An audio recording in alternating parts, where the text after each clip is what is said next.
I'm Debbie Peveril, and you're listening to the weekly tip from Basic Board Governance. I have been doing a series of 4 tips on your board recruitment process, and this is tip number 4. So if you've been following along, the very first tip was about establishing the needs of the organization, building your skill matrix.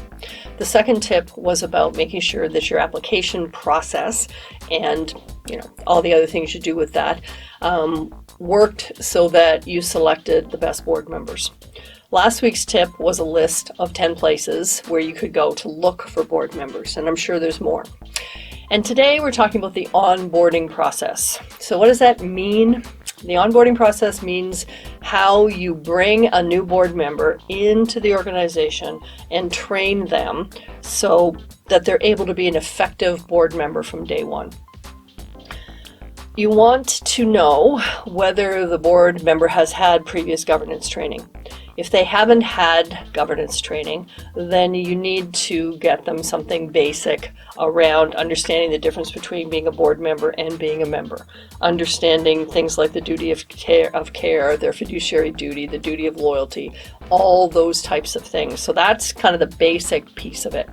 With your own organization, you have policies. Probably lots of policies, and the board members can't adhere to those policies unless they know what they are.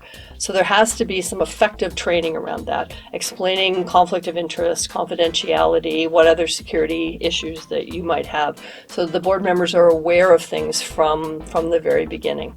So this process should essentially be the same for any board members that come on. You should know that when they're at their first board meeting that they have had the training that they need to do in order for this process to work. Because remember, we are looking to have a board composed of well-qualified board members.